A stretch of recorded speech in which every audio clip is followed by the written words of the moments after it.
In the current 2021 real estate market here in Olympia, Washington, and just about everywhere throughout the country, buyers find themselves competing with other buyers for homes. That's not a surprise. But how are buyers winning? What is the secret sauce that makes their offer better than the others? The secret sauce that I'm seeing winning buyers do are they have a strong, high dollar amount to cover a potential low appraisal, and they provide proof of those funds with their offer. These 1.5 things are the game changers that can turn you from a home bidder to a homeowner.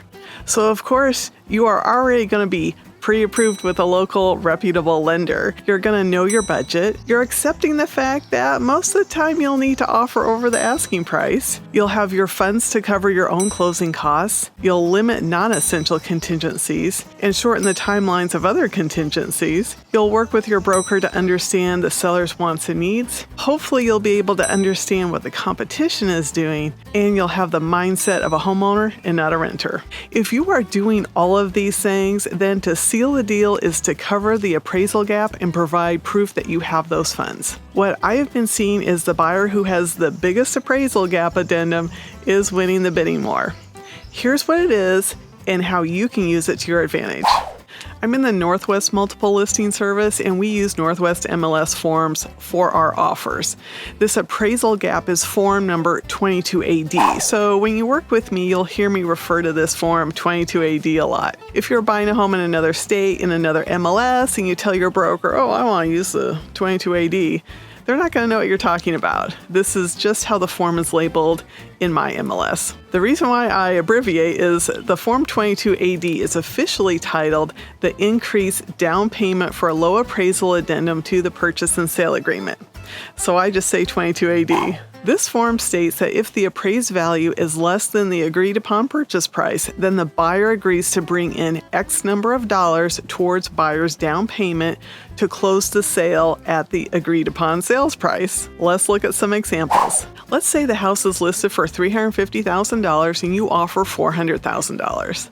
The seller would love to sell you the home for $400,000, but the seller may be concerned that the home may not appraise for $400,000. If the home doesn't appraise, then you as the buyer cannot get a loan and you cannot buy the house. Even though you are approved for a loan up to $400,000, you won't be able to buy it if the home appraises for less. So this is where the 22AD comes in. If you agree to bring in, let's say, $50,000 to cover a potential low appraisal, then the seller can be assured that they can sell you the home for $400,000. If the appraisal comes in anywhere between $350,000 to $399,999, then you are agreeing to bring in the difference at closing in cash. This is where having proof of these funds also comes into play. A seller would have a hard time passing up an offer like this. Not all buyers are going to have all this cash to throw at a seller. In today's market, many buyers are going to need to have their own down payment, which could be 3% to 20% or more of the purchase price. You'll need to pay for your own closing costs, and that includes your loan costs, prorations, and prepaids, and I'm estimating roughly 3% of the loan amount, but your lender, of course, will let you know those costs. Your earnest money amount, and this is negotiable, but this could be 1% to 2% of the purchase price. And then on top of this, you'll need more cash for your 22AD. If you're doing a 5% down conventional loan for a purchase price of $400,000, the cash you may need could look like this: 5% down of $20,000, closing costs of about $11,000, earnest money of about $5,000. So this adds up to over $36,000. Then having additional funds for a 22AD will also be needed.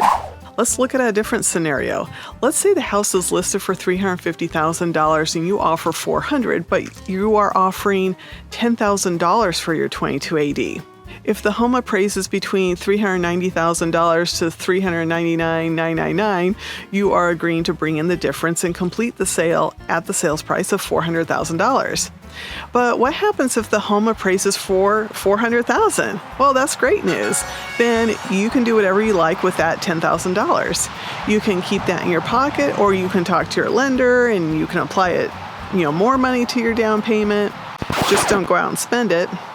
By the way, if the home appraises for more than the sales price, that's okay. A lot of buyers think, oh, do I have to pay that new price? No, you don't.